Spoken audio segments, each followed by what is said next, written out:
en comunicación telefónica para la primera nota del día con Andrés Malamud, quien es politólogo y que también es profesor en la Universidad de Lisboa. Buen día, Andrés. Joaquín Moral te saluda. ¿Cómo estás? ¿Qué tal, Joaquín? Buenos días para ustedes. Andrés, para comenzar la conversación, se ha puesto nuevamente en boga un tema que es histórico en lo que es el debate de la política nacional, si se quiere, que es la partición de la provincia de Buenos Aires, que nos comentes un poco acerca de las distintas posturas sobre el tema y cuál es también tu posición.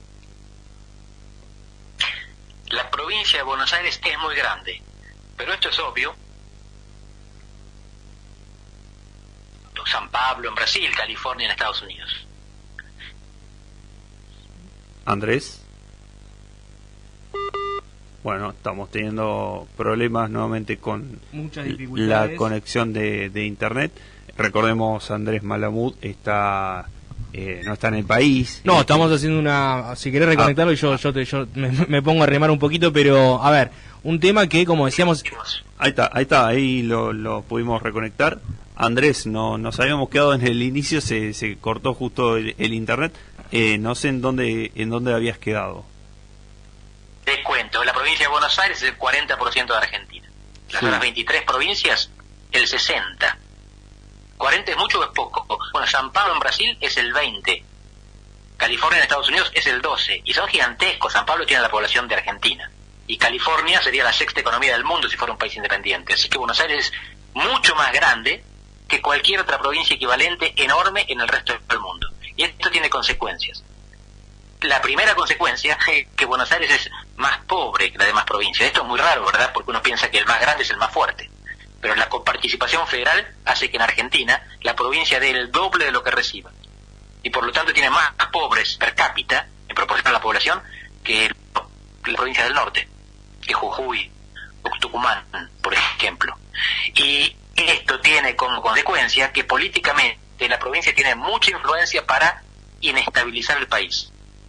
Condiciona desde el conurbano la estabilidad de los gobiernos nacionales, pero no pone presidente. Hay mucha gente que piensa que La Matanza pone el presidente. Nunca en la vida La Matanza, que tiene 2 millones de habitantes, puso un presidente. Córdoba sí, en 2015. Si sacabas a Córdoba en 2015, Scioli era presidente en vez de Macri. Pero si sacas a La Matanza de cualquier elección nacional, no te cambia el resultado.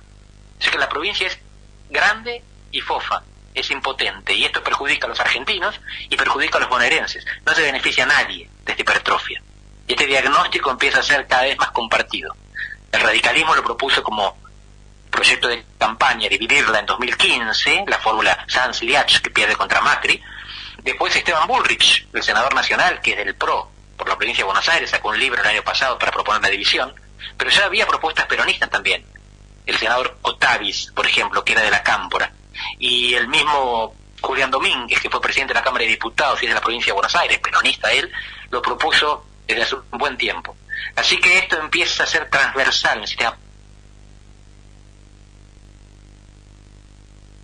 Seguimos, a ver si lo podíamos comentar. Ahí un poco nos decía que en relación a lo que es la provincia de Buenos Aires con el país, casi el 40% es la provincia de Buenos Aires, a diferencia de otros grandes superestados en grandes países. Por ejemplo, el estado de San Pablo tiene 45 millones de habitantes, es una Argentina, pero dentro de un país de 220, entonces la proporción es menor. Creo que lo tenemos en contacto ya, Andrés. Andrés, Mauro Senesi te saluda y consultarte entonces respecto a la división y a lo que hace administrativamente a la provincia de Buenos Aires, una provincia tan grande y tan distinta en sus recursos, tanto económicos y humanos. ¿Eso también hace la dificultad de que se lleguen algunas medidas de La Plata a los distintos rincones de la provincia?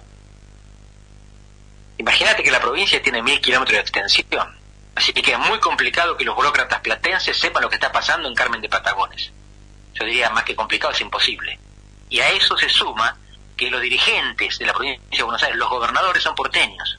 Entonces los burócratas platenses saben lo que pasa y los gobernadores bonaerenses saben lo que pasa en la capital, porque vienen de ahí. Kicillof, Vidal, Rucauf, Scioli, el mismo Solá, eran todos porteños. ¿Cómo se pretende que gobierne una provincia que tiene 18 millones de habitantes, que tiene más de 1000 kilómetros de extensión, que es el 40% del país, cuando están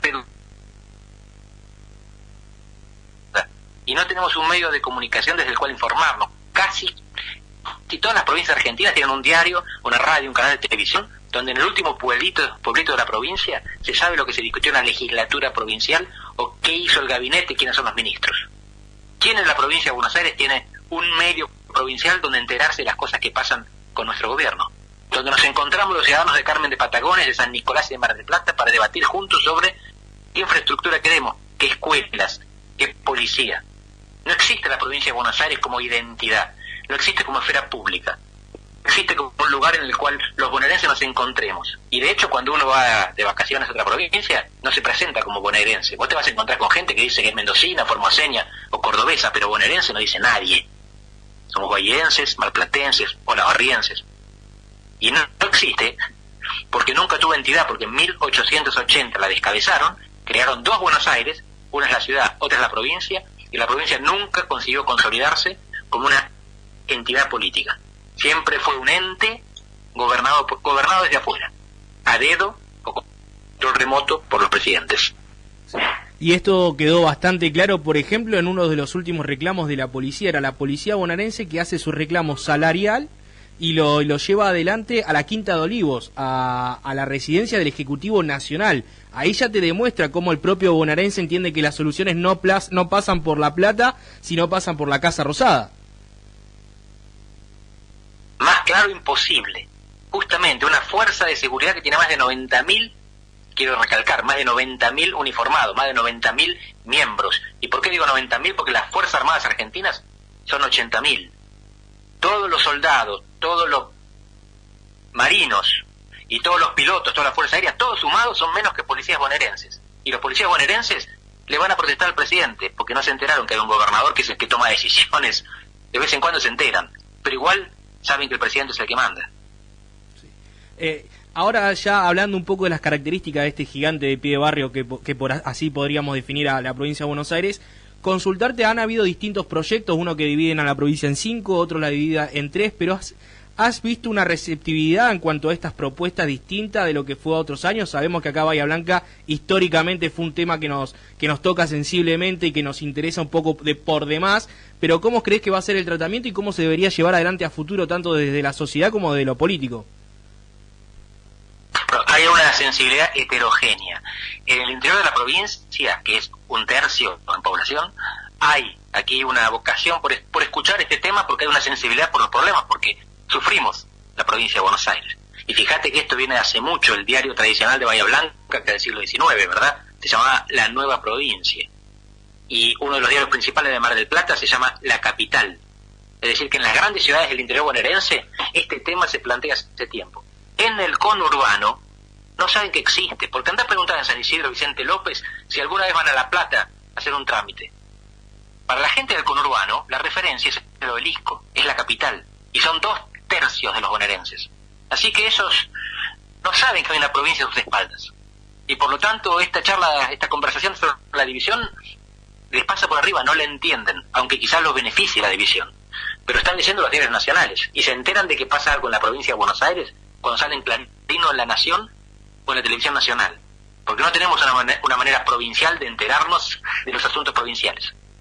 Que los pueblos sí, Olavarría, Mar del Plata, Bahía Blanca, tienen diarios locales, pero de nuevo, son locales o regionales. No hay diarios provinciales en la provincia de Buenos Aires, en contraste con Tucumán, Salta, Córdoba, Mendoza o casi cualquier provincia argentina. Ahora, cuando uno dialoga con sectores del peronismo, se rehúsan a esta idea porque creen que es una cuestión de dividir y que saldrían perdiendo en los números de la política. Más claro quedaría en el Senado que si uno dividiendo la provincia de Buenos Aires y el interior, sabiendo que uno es proclive a un sector antiperonista, creen que sería una manera de brindarles más senadores, que son los representantes de las provincias, a la oposición. ¿Cómo crees que eso se puede llegar a zanjar, esa diferencia política que lo haría inviable sin los votos del peronismo? Primero, es un dato que los peronistas creen, pero es incorrecto, porque en este momento la provincia tiene 3 senadores, y 2 son del PRO. Y uno de ellos, que acaba de renunciar, propuso la división de la provincia de Buenos Aires, así que en este momento la provincia de Buenos Aires manda el doble de senadores no peronistas que peronistas. Si se dividiera en 3, habría 9 senadores. Probablemente en una provincia, la del sur del conurbano, ganaría siempre el peronismo. En el interior perdería siempre el peronismo. Y en la otra, el norte del conurbano, ganarían a veces y perderían a veces.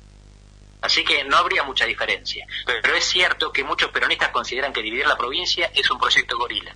Y lo consideran porque lo es, porque mucha gente quiere dividirla pensando que con eso termina con el peronismo. No es el objetivo y no sería la consecuencia. La división de la provincia no afectaría a ninguno de los partidos políticos. Afectaría la gobernabilidad, afectaría a los ciudadanos porque les permitiría tener un gobierno cercano. Un gobierno que quedaría, por ejemplo, en el interior, en Bahía Blanca o en Mar del Plata o en La Barría, y que tendría que interesarse por lo que pasa en el resto de su provincia, porque además tendría problemas similares. Sí.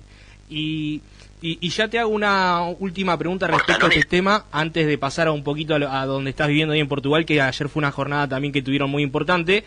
¿No crees que también la Ciudad Autónoma de Buenos Aires debería ser parte, como bien decías, aquel que vive en el conurbano, su referencia es el obelisco? Entonces también políticamente, ¿no crees que debería haber una jurisdicción como el AMBA, como funcionó durante la pandemia? Cito ejemplo, por ejemplo, Londres, cuando empezó a crecer la ciudad de Londres, empezó a abarcar más distritos, y hoy Londres es una administración de casi 13 millones de habitantes, que sería lo que es hoy el Gran Buenos Aires. Que tendría que haber coordinación metropolitana, no lo discute nadie. Londres es un buen ejemplo, Nueva York es otro ejemplo. Pero una cosa es coordinación metropolitana y otra es fusión de soberanías. Y esto, de nuevo, cuando uno propone la división de la provincia, no es para imponérsela a nadie. Si se divide la provincia en 2 o en 3 o en 5 pedazos, como propone Esteban Bullrich, eso lo tienen que decidir los bonaerenses, y en cada municipio tienen que decidir a qué provincia quieren pertenecer.